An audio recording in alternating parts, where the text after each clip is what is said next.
All right, welcome. Today, we're diving into something huge for any parent out there.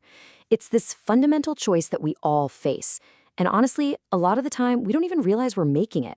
But this choice, well, it pretty much shapes our kids' entire future. So yeah, let's get right into it. So our source material just throws this out there right at the start. And wow, what a statement. It really draws a line in the sand. Think about it. We all get caught up in the daily grind of being a parent, right? The meals, the school runs, the homework, that never-ending to-do list. But this idea challenges us to ask, is that really it? Is just checking off a bunch of boxes the same thing as fulfilling our deepest responsibility to our kids? That's the big question we're tackling today. And this image, this really gets to the heart of it all. It's such a powerful metaphor, isn't it? You've got a child standing at a crossroads, looking up at their parent for guidance. And this isn't just about, which way to turn. No, this is about two completely different philosophies of parenting that will define the person that child grows up to be. So what are these two paths? Let's break down this fundamental choice that the source material lays out for every single parent. And here it is, laid out plain and simple. On one hand, you've got path one. Just do what you think is best, follow the crowd, do what everyone else is doing. And then there's path two. Intentionally create a path that actually develops your child and helps them reach their unique potential. The difference is just huge. One is about following, the other is about leading. One is kind of reactive, and the other is deeply, deeply proactive. Okay, so let's dig into that first path for a minute, the path of conformity. What does it really mean to just follow the crowd? And more importantly, where does that road actually lead? The signpost here is so simple, it's almost deceptive, right? Follow the crowd. I mean, it sounds safe, it feels easy, it's definitely the path of least resistance. You just kind of look around, see what everyone else is up to, and do that. No need to chart your own course.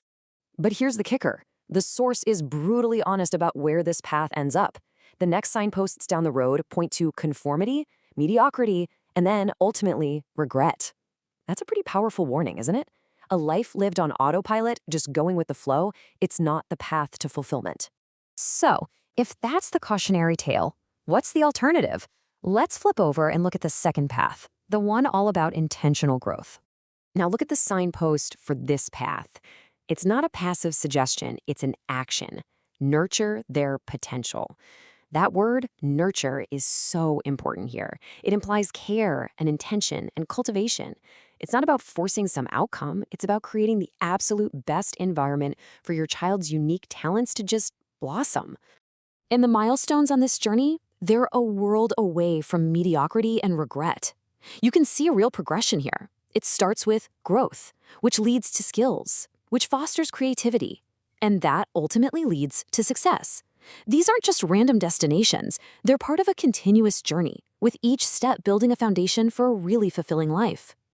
Okay, so seeing these two paths side by side really brings that first quote we saw into sharp focus, doesn't it? Now we can really unpack the difference between just, carrying out tasks and truly fulfilling our responsibility as parents. The source gives us the simple but really profound truth. Your child will grow up in any case. Time is gonna march on, no matter which path we choose. The years are gonna pass. The only thing we can actually control is what we choose to do with that time. And this, right here, is the core definition. Fulfilling our responsibility is not about checking off boxes. It's the conscious act of making sure our child develops to their potential. It's the fundamental difference between being a manager of daily logistics and being a cultivator of human potential.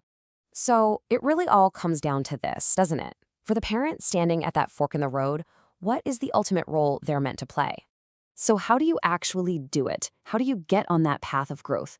Well, the source points to one key thing, something it calls real education.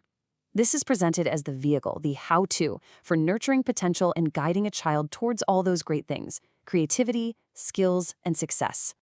And that brings us right back to where we started, but now with a much deeper understanding. The source leaves us with this final, really powerful thought to chew on. Knowing that our children will grow up no matter what, the ultimate question isn't about the tasks we complete day to day. It's about whether we've consciously chosen the path that fulfills our deepest responsibility, helping them become the absolute best possible version of themselves.